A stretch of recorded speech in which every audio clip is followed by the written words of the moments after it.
21st Century Entrepreneurship with Martin Piskarik. There's a functional aspect of why I started the company, but then just as important, there's the romantic element of it.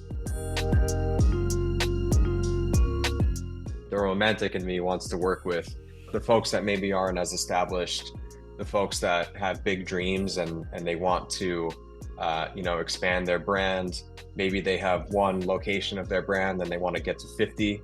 Maybe they have 10 and they want to get to 500.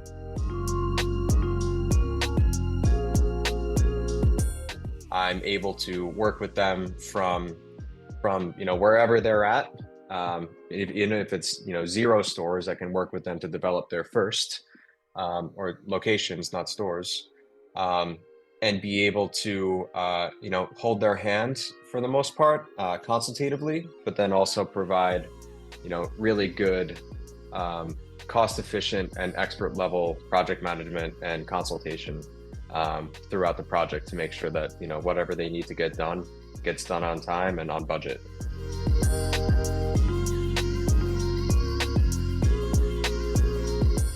And the second reason is more of a market response aspect. In my travels throughout my career, I've worked with everyone from general contractors and multiple markets. I've worked with architects, I've worked with interior designers, furniture purchase people, a ton of owner groups and investment funds and hedge funds. And I think that one of the big things that stuck out to me is that there aren't really a lot of people in the industry that I'll use an analogy or a metaphor that I really like to use when I explain what I do to a potential client. There aren't a lot of people that can't necessarily play every instrument in the symphony, but they know how to conduct it. I don't know how to do architecture. I do know how to do construction because that's my background, but I've never, at this juncture, I've never, raised capital to build a building. However, I can speak that language. I could speak the construction language and I can speak the architecture and design language. And a lot of times the pitfall that I see on a lot of these projects that I've worked on in my various, disciplines and roles on the projects is that there isn't really a central point of contact that can understand what the architect needs, that can understand what the contractor needs, that can understand what the owners and the investors need. And a lot of times if those people aren't communicating, things fall through the cracks and then it's hard to keep the project on time. So I slot myself in as what I call the nucleus, and I maintain the contact between all parties to make sure everyone has what they need and they have it on time and just push the project forward in that sense.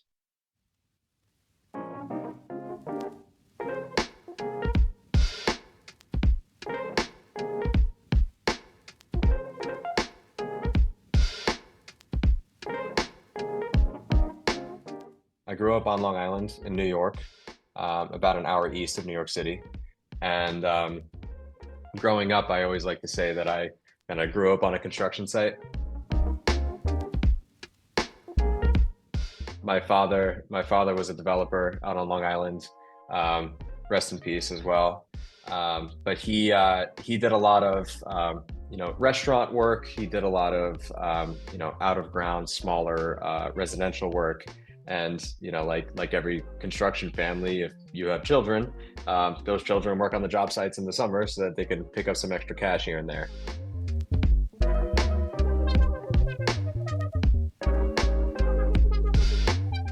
So growing up, I was always experiencing that, kind of like getting a feel for it.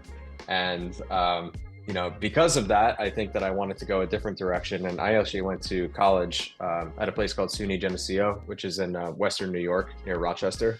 And I went there for political science and legal studies.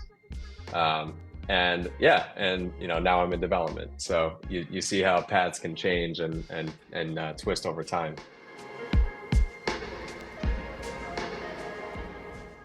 But I was there for 4 years and I loved my time up there. I made some friends for life. And when I graduated from college, I moved back down to live with my parents on Long Island just because I wanted to figure out what my next step was.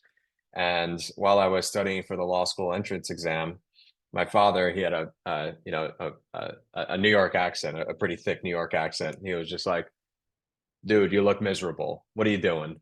And I was like, you know what? I don't know what I'm doing.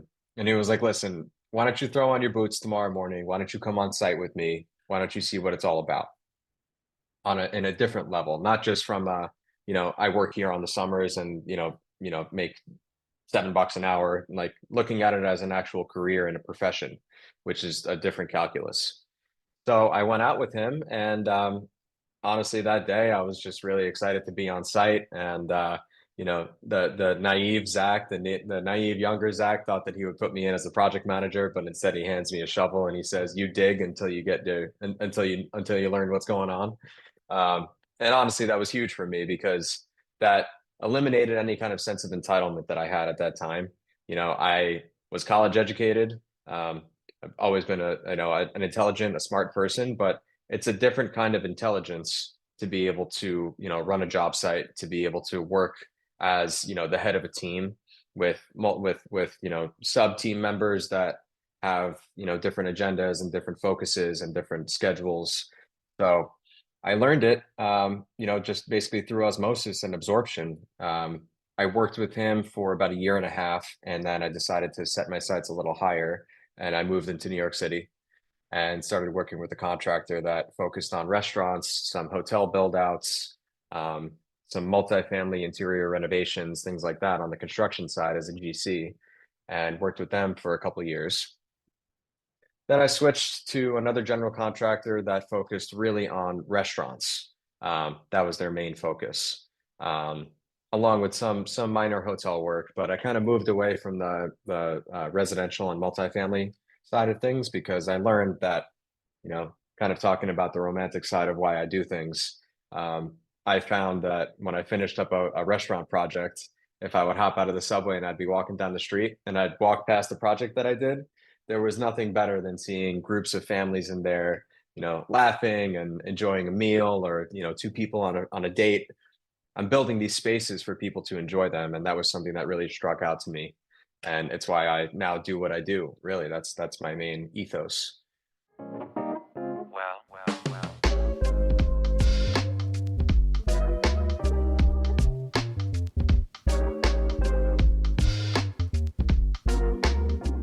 And then I built a project for a client called Joe and the Juice. And when we were turning over the project, I was speaking with some of the directors over there, and they started talking to me about how they really liked the way that I worked, and they actually offered me a job to go and join them to manage general contractors in the larger national expansion. And while I was with Joe and the Juice, we opened about 40 stores in 2 years, which was quite a feat in all markets, in all of the larger markets in the U.S. So, New York, Miami, Los Angeles, San Diego, San Francisco, Seattle, and then I also built a couple stores in airports. So I'm very familiar with how that ecosystem works. And I worked with them for 2 years. We did 40 stores, and at the end of my tenure with them is right around when COVID hit, and suffice it to say that they didn't want to continue expanding at that rapid rate, which was totally fine. So I joined up with a company called Selena Hotels, and Selena Hotels, I was with them for about a year. They decided that they wanted to pivot some of their funding from the US into Latin America and the Middle East, and they wanted to keep me on. They wanted to, see how it would make sense for me to, fit into maybe one of those other regions. But we shook hands, and I moved on to a company called Lifehouse Hotels. I was with Lifehouse for 3 years, and I was the VP of development with them. I was also the VP of development with Selena as well, leading a team of about 15 people. And then when I joined up at Lifehouse, it was a similar situation in which I was able to manage a fairly large team doing boutique interior design, doing development. So I was managing contractors, development project managers, and we also did furniture procurement as well. So I was able to manage these processes from an executive level, and I was with them for 3 years. And at the end of 2023, I decided to go off on my own. So that's when I started Meerkat development. Or I'm sorry, Meerkat companies. I rebranded. Um, so that's when I started Meerkat companies, and we officially launched Meerkat companies in March 2024, and it's been a wild ride ever since. Um, it's been great. The market has responded really well to my experience and my vision when it comes to the company and what I want to do in 2025 and what I want to do for the next 5 years. And so there are people that are looking to align with me and create all these strategic partnerships because I think they see that I can offer a unique perspective that allows them to limit their exposure to risk while also being able to expand at a rapid pace.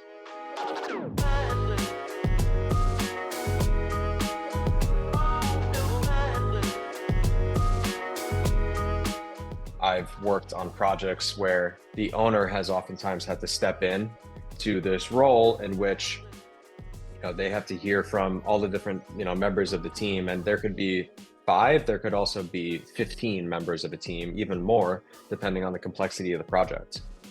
And what I've seen time and time again, regardless of which role I was taking on the project based on the career trajectory or the point in my career I was at, is that time and time again, I would see that the owner would step into that nucleus position and they would have to work with all of these folks, but they would also have to work outside of the project on their actual business, which is finding investors, which is operating their existing locations, which is working on financials for their corporate, aspects, which is managing all the other VPs and SVPs of the different departments.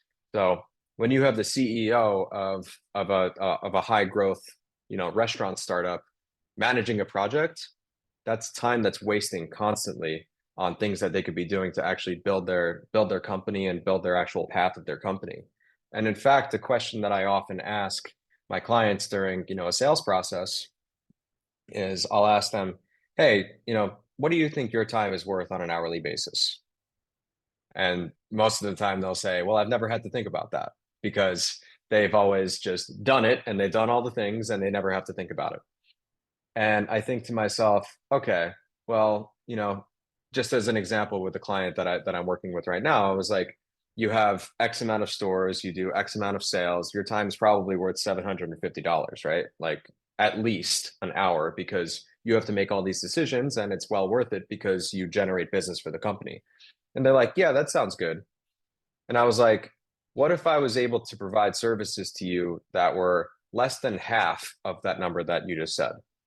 And they were like, now we're talking because you just saved yourself half of your hourly rate on however many hours, each location it takes to build. So if it takes you 160 hours of actual time of management, of managing designers, managing contractors, managing building officials and inspections, if you extrapolate all of that out, it's well worth whatever the fee is that Meerkat is going to provide. And it also creates an environment in which there's less frustration. You're able to stay grounded. You're able to stay calm. And if anyone listening has ever worked on a development project, you can understand that it's complex and stressful and chaotic and fast. It does not slow down. So the big thing that I think that I can offer is it allows owners and owners of company to buy back their time. At Meerkat is not necessarily a cheap offering, but it is cost effective when you think about the alternative of putting yourself in that driver's seat.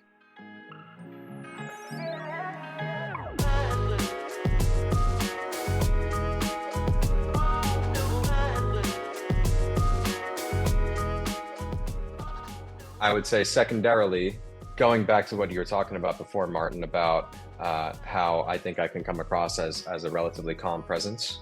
I think that is something that I think is really important to development specifically, because development can, again, be very nuanced, complex. If you saw some of the project schedules that I've drawn up, there's hundreds of line items in the schedule, and each one is a task that needs to be completed by someone that's on the team, whether it's internal or external. And it's very difficult to look at that and not feel stressed out, just calling it what it is. I think because I've brought myself to a place in my life where I'm able to find calm in the chaos and be able to provide a grounded force that can help the whole team move forward. I'm oftentimes sought after as that person that can come in and be able to make decisions even when things are a little bit chaotic. And I think that you can't make a good decision when you're feeling emotional about something. It's very important to be able to neutrally assess a situation and understand what the best path is that's forward.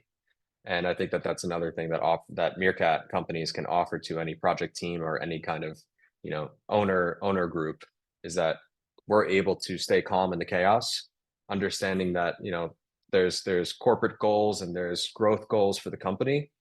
I'm able to zoom in very specifically on one function of the company and be able to offer grounded and calm guidance to make sure that we're moving in the right direction at all times.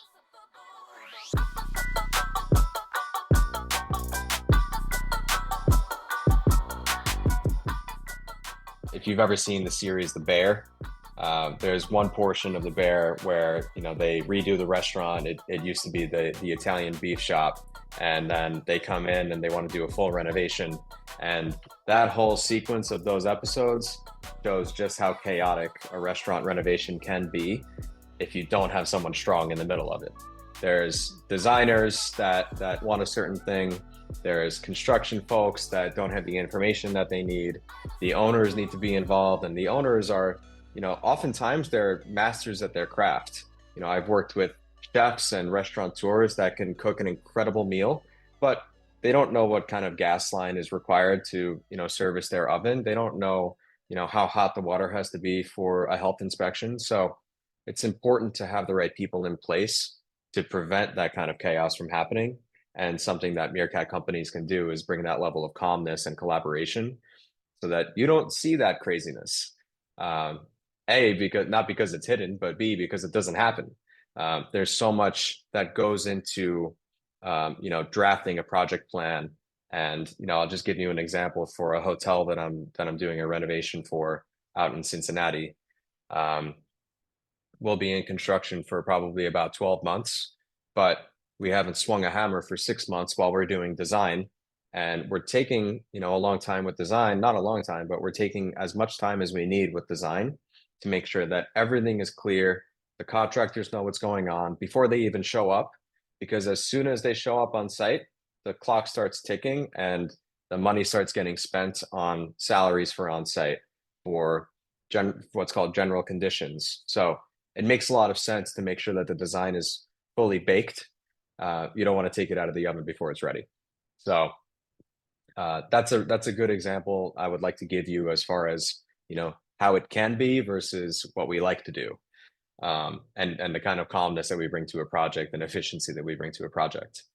Now, if you take that project specific example and you kind of zoom out, there are my ideal client type or my ideal customer is someone that either has a proof of concept. Maybe they have 1 or 2 stores and they want to scale it up to 20 or 40 stores.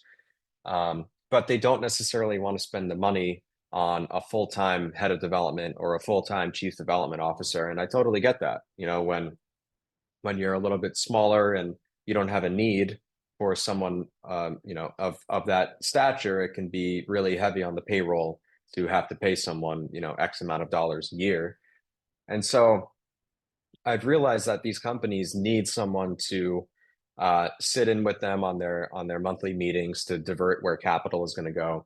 They need someone to be able to speak to potential investors that knows what they're talking about, so that they can pick up investment to help them grow their brand out. And they also need someone to just kind of be a consultative, a thought partner on, hey, do you think that Minneapolis would be a good market for us? Do you think that Austin, Texas could be a good market for us if we're a Chicago-based company or we're a New York-based company? Where do you think we should go next? And I have gotten that question throughout my career, and I think that a lot of it is market research, but a lot of it is just gut feel. And my experience in expanding brands across the country has really helped me hone in on what factors are really important to consider when you consider expanding a brand out of the home city that you're currently in. So I like to say that an off the menu service offering for Meerkat is to act as a fractional chief development officer or a fractional head of development for these expanding brands. And when you contract Meerkat for that consultative fractional work, that also, is part and parcel and helps out with the project related work, because we'll be helping out on the actual strategic expansion planning, and we'll be helping out with the actual, the dollars that need to be invested. And we'll have real world examples of projects that we manage at the budget that they should be managed at. So if it costs $1 million to build out a store and it's Meerkat managed, that it's going to cost roughly $1 million for the next one, and roughly $1 million for the next one. So you can plan accordingly, and you can plan conservatively and safely if you have both aspects that are working together.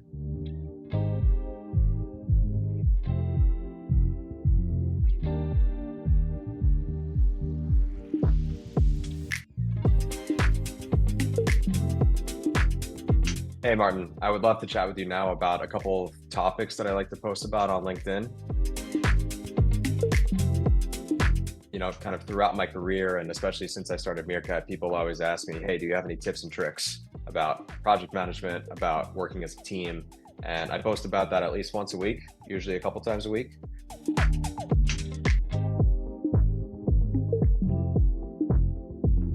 People also like to ask me, what are your favorite stories? I call them war stories from the trenches, from past projects, because things always go a little wild. I always post about that as well.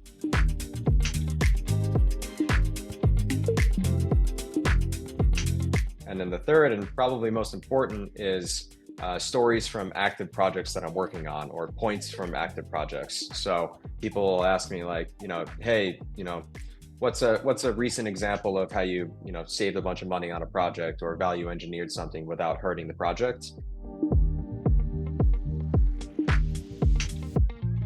Just a quick example, on Cincinnati, I was able to, or on a project in Cincinnati, I was able to work with the architect to figure out how we could minimize structural steel and reinforce the openings that we were doing with a higher gauge of framing. So certain things like that, I'm able to share some knowledge on, and stories about the current sphere and the current world of construction and development.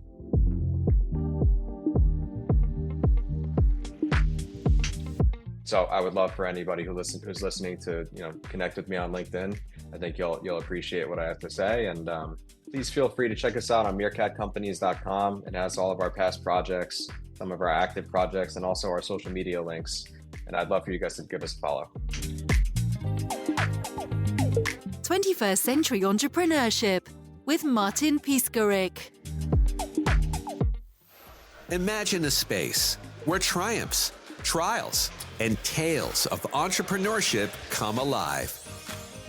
Welcome to the 21st Century Entrepreneurship Podcast, a gold awarded journey hosted by Martin Piskarik, connecting with listeners in 95 countries and ranking in the top 0.5% of all podcasts. Join our exclusive community, elevate your perspective, and embark on the path to success.